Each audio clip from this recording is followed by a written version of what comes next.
What if you've been the wrong form for your whole life? And that was exactly right. Before the kingdoms, before the emperors, before the first word was written on the first scroll, there was an ocean, not the Yellow Sea, not the East China Sea, the Northern Darkness, Beiming, the primordial ocean that Zhuangzi describes at the very beginning of his most important book. An ocean so deep it has no floor, so wide it has no shore, so old it has no memory of becoming. And in this ocean, something is sleeping, something so large that it takes 3 days to swim from its head to its tail. Its name is Kun. The Kun is a fish, but calling the Kun a fish is like calling the ocean wet. Technically accurate, completely inadequate. It doesn't swim so much as exist at pressure. The water doesn't move around it, it accommodates it. And the Kun has been here for as long as the ocean has been here. Not growing, not hunting, not waiting, just being, in the only form it has ever known. And for 4,000 years, no one, including the Kun itself, knows what it is becoming. Above the Kun, life is happening. Dynasties rise. Emperors build walls. Philosophers argue. Cities burn and are rebuilt. Time passes in the way time passes for humans. Frantically, urgently, always too fast or too slow. And the Kun does not move. There are creatures in the shallows who have heard of the Kun. They laugh at it. A cicada on a branch above the water says, "What is the point of being so large? I fly from tree to tree and that is enough. What does it need all that size for?" A small bird agrees. "I fly 90 li, and I never need more." Why would anything need to be bigger than useful? They are not wrong, exactly. They just cannot see what the Kun is for. And neither can the Kun. Not yet. Have you ever been told you were too much or not enough by someone who just couldn't see what you were for yet? Then the water stirs, not at the surface, at the bottom. 4,000 years of stillness, and then something shifts. The Kun rises, slowly at first, then with a power that moves the ocean itself. Waves tall as mountains roll outward in every direction. And as it rises, it changes. The scales become feathers. The fins become wings. The fish that filled an ocean becomes a bird so vast that its back is like a mountain range, and its wings, when they open, darken the sky for 1,000 li. This is the Peng, the same creature, completely unrecognizable, and it has somewhere to go.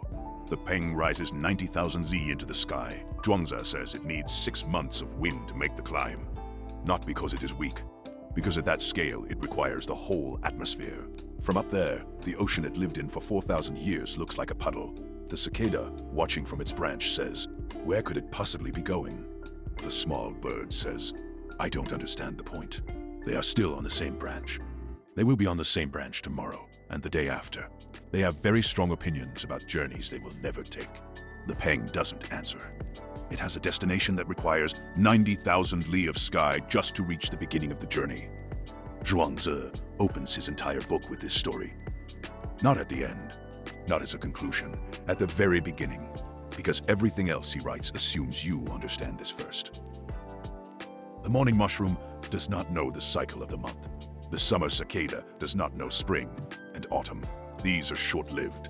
In the south of Chu, there is the mingling tree, for which 500 years is a spring, and 500 years is an autumn.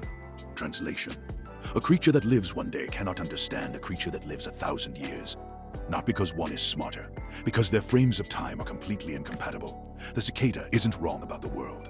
It just can't see yours. The cicada and the small bird are not stupid. They are sincere. They genuinely believe their experience is the whole of what's possible. And they are wrong, not because they're small, but because they're certain. The Kun didn't know it was becoming the Peng.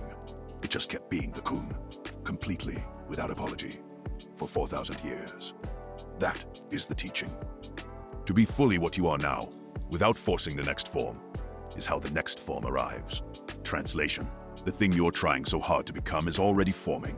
You just can't see it from inside the ocean. You have people in your life who are very certain about what you are.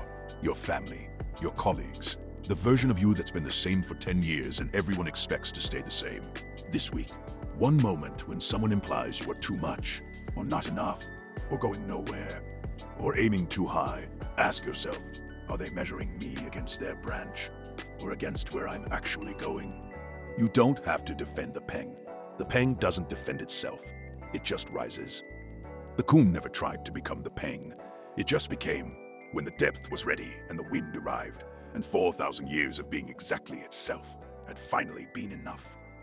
Somewhere right now, you are the Kun. You just can't see it from inside the ocean. Your time will come.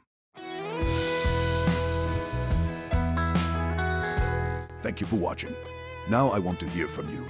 What part of your life feels stuck, but may actually be developing? Drop your answer in the comment section. And if you are new here, hit the subscribe button and check out our next video. It will help our channel a lot. See you in the next video.